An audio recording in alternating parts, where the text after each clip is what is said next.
ओम शांति दोस्तों। लगातार आप रील्स पे रील्स मोबाइल पे देख सकते हैं।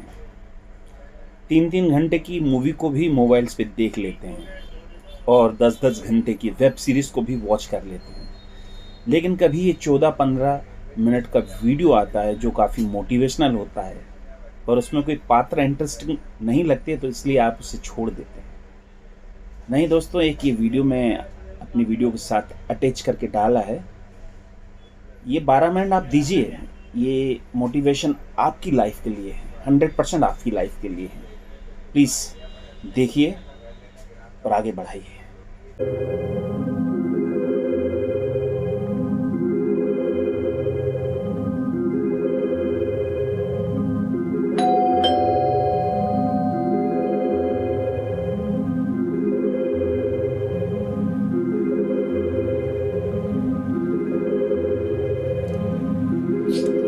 अदिति चौहान। जी मैम आपका पार्सल। भैया नहीं चाहिए प्लीज। मैम अगर आपको नहीं चाहिए तो आपने जहाँ से ऑर्डर किया है वहाँ से आप रिटर्न रिक्वेस्ट डाल दीजिए, वापस हो जाएगा। पर यहाँ तो आपको लेना पड़ेगा। ठीक है दीजिए। मैम हाँ एक गिलास पानी मिलेगा? भैया आप कहीं और पी लो पानी प्लीज। मैम बहुत ज़ोरों की प्यास लगी है। ठीक है लाती हूँ।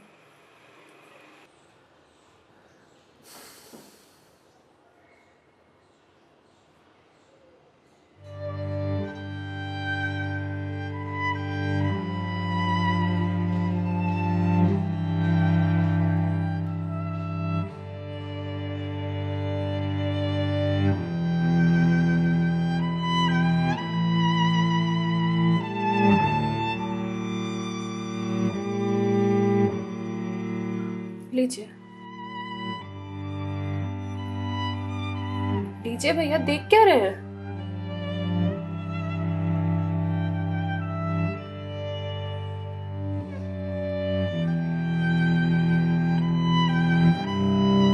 मैम आपको कोई दिक्कत है? मतलब आप किसी परेशानी में हैं? भैया पानी पीकर ग्लास दीजिए आप। मैम छोटा मुँह बड़ी बात कह रहा हूँ, पर अगर आप किसी परेशानी में हैं तो आप मुझे बता सकती हैं। भैया आप पानी पीजिए, ज्यादा समाज से भी मत बनिए। मैम दुख बांटने से कम होता है। अच्छा, और आपको किसने कहा कि मैं दुखी हूँ? मैम अगर आप दुखी नहीं हैं तो फिर वो फंदा क्यों लगा रखा है?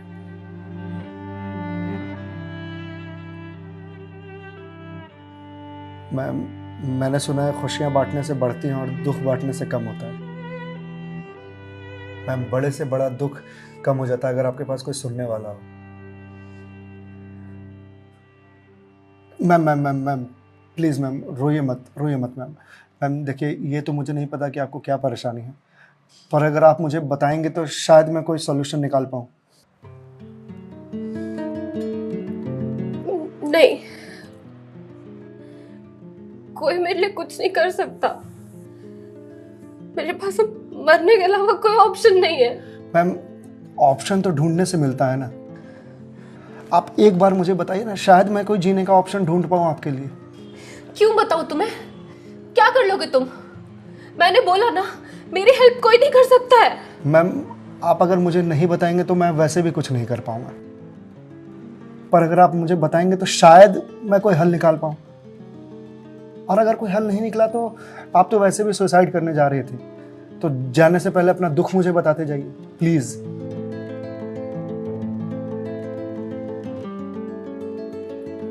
Please ma'am.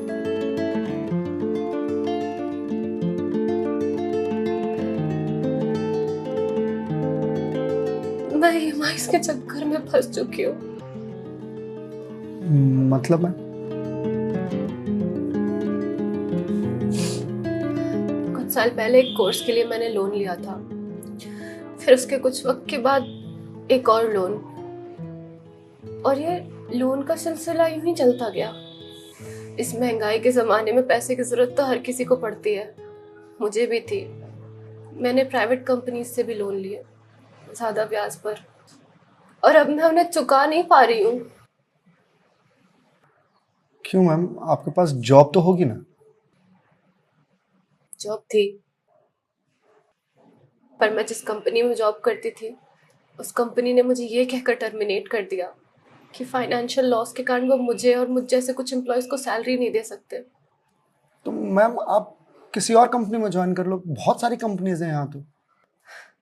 तुम्हें क्या लगता है मैंने अप्लाई करने का ट्राई नहीं करा होगा? जॉब नहीं खोजी होगी? बहुत की थी, पर इस रिसेशन के जमाने में जॉब मिलना कितना मुश्किल है ये तुम जैसे डिलीवरी बॉय को क्या पता।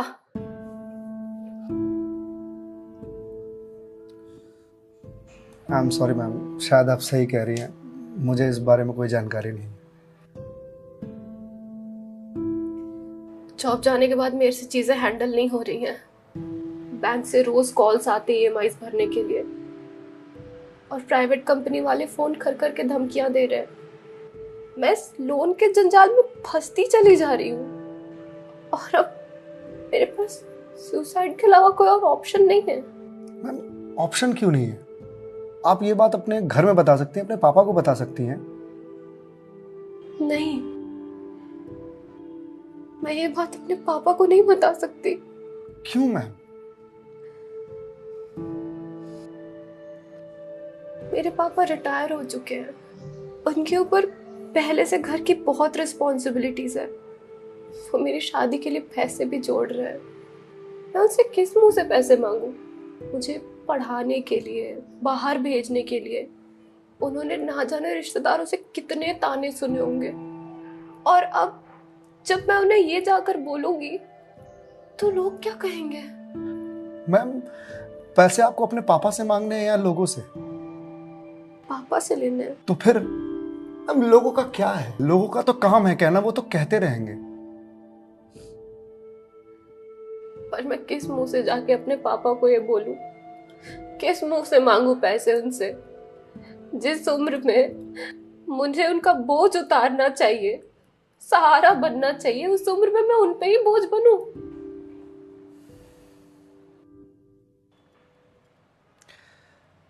मैम एक बात बताएंगे आप, बचपन में आपकी सबसे फेवरेट चीज क्या थी? बचपन में मुझे साइकिल का बहुत शौक था। तो मैम आपको साइकिल किस एज में मिली थी?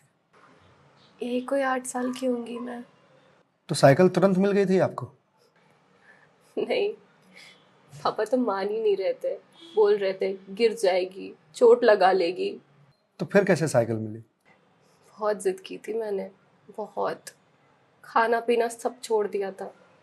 तो मैम साइकिल के लिए जो जिद किया आपने, तो शर्म आई होगी आपको तो? मुझे मुझे क्यों शर्म आएगी? पापा है वो मेरे, उनसे जिद नहीं करूंगी तो किससे जिद करूंगी? तो मैम जब बचपन में साइकिल के लिए जिद करने में शर्म नहीं आई, तो अब क्यों आ रही है? मैम अभी आपने कहा कि आपके पापा आपकी शादी के लिए पैसे जोड़ रहे हैं, पर आप तो यहाँ सुसाइड कर रही हो, तो वो उन पैसों का क्या करेंगे? या उन्हें यह जानकर बहुत खुशी होगी कि उनकी बेटी ने शादी का बोझ हल्का कर दिया उनके सिर पर से। मैम आपको मालूम है, हमारे जनरेशन की दिक्कत यही है कि हम अपने आप को इतना बड़ा समझ लेते हैं कि हम अपने पेरेंट्स से ही अपनी बात छुपाने लगते हैं। कभी ये कहकर कि पापा मम्मी नहीं समझेंगे, या कभी ये कहकर कि मैं उन्हें परेशान नहीं करना चाहती, या कभी ये कहकर कि हम दोनों की सोच नहीं मिलती है। एक बार आप अपनी दिक्कत अगर अपने पेरेंट्स से शेयर कीजिएगा ना, तो आपको जीवन में फिर कभी सुसाइड करने की जरूरत नहीं पड़ेगी, या मेरे जैसे किसी अनजान से अपनी बात शेयर करने की जरूरत नहीं पड़ेगी। प्लीज मैम एक बार शेयर करके देखिए, उनसे बेहतर दोस्त इस दुनिया में कोई नहीं हो सकता। प्लीज मैम एक बार ट्राई कीजिए, प्लीज मैम।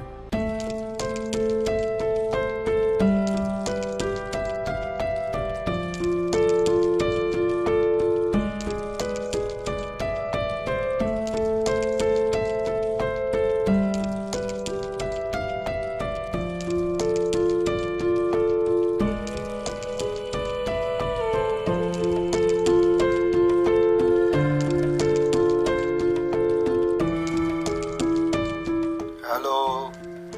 हेलो पापा। हाँ अदिति, बोल कैसी है बेटा? पापा, मुझे आपसे कुछ बात करनी है। हाँ बोल ना बेटा। पापा मैं क्या हुआ बेटा? पापा मैं बहुत परेशान हूँ। हाँ तो मुझे बता ना, किस लिए परेशान है? अदिति बेटा रो क्यों रही है, बता ना क्या बात है? पापा वो मैंने बैंक से लोन ले रखा था ना,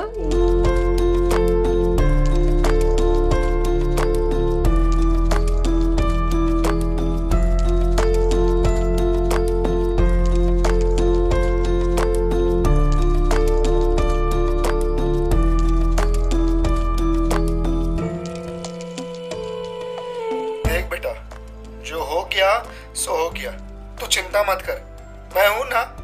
अभी तेरा बाप जिंदा है, मैं काम करता हूँ, मैं कल ही तेरे पास आता हूँ, तू बिल्कुल भी चिंता मत कर। हाँ पापा आप प्लीज आ जाइए। देखा मैं, आपके पापा आपके एक फोन पर यहाँ आने को तैयार हो गए और आप इतने दिनों से अकेले सफर कर रहे थे। मैम, मम्मी पापा से बढ़िया दोस्त कोई हो ही नहीं सकता।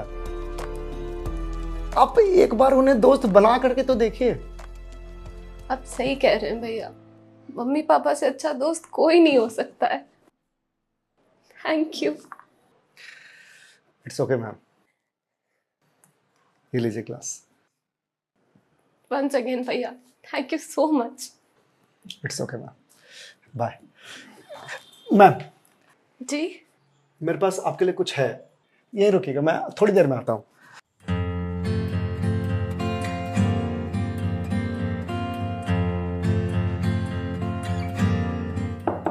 मैम।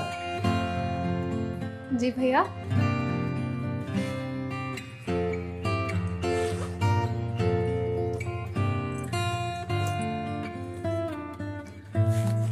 मैम ये आपके लिए। भगवत गीता। जी मैम।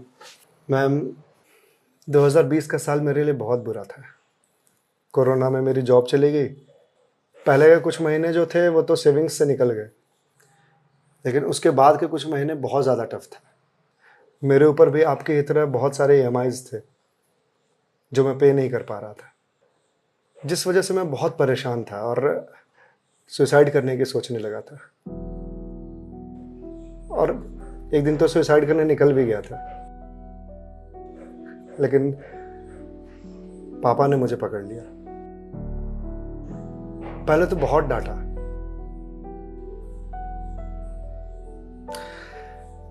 फिर उसके बाद सीने से लगा करके कहा कि तू चिंता क्यों करता है, मैं हूं ना।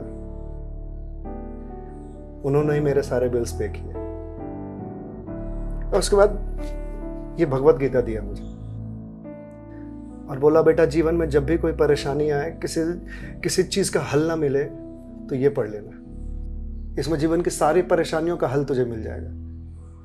और मैम वो दिन है और आज का दिन है। आज जिस कंपनी से मैं आपको डिलीवरी करने के लिए आया हूं वो मेरी ही कंपनी है। आपकी अपनी कंपनी है? जी मैम। कोरोना के बाद मैंने अपना स्टार्टअप शुरू कर दिया था जॉब जाने के बाद, क्योंकि जॉब मिल ही नहीं रही थी। तो अगर आपकी कंपनी है तो फिर ये डिलीवरीज आप क्यों कर रहे हैं? मैम मुझे अच्छा लगता है अपना काम खुद करना, और शुरुआत तो मैंने अकेले से ही किया था ना। आज भी जब मन करता है तो निकल जाता हूँ डिलीवरी करने के लिए। और देखिए आज तो निकलना मेरा सफल रहा, आपसे मुलाकात हो गई और जो सीख मुझे भगवत गीता से मिली वो मुझे आपको देने का मौका मिला। मैम वैसे तो बहुत सारी बातें हैं इसमें सीखने की, पर जो सबसे अच्छी बात मुझे लगती है वो ये कि जो समय है ना ये कभी एक सा नहीं रहता। आज बुरा समय है तो कल अच्छा समय जरूर आएगा। आज अंधकार है तो कल सवेरा जरूर आएगा। इसलिए कभी भी अच्छे समय में इतराना नहीं चाहिए और बुरे समय में विचलित नहीं होना चाहिए। समय है, कट जाएगा। मैम इस एक थॉट ने मेरी पूरी जिंदगी बदल दी। मैम तो अब आप पढ़िए इसको, देखिए शायद आपको कुछ और मिल जाए। पर मैम जो भी मिले उसे लोगों से शेयर जरूर कीजिएगा, क्योंकि कहते हैं ना, ज्ञान बांटने से बढ़ता है। Thank you.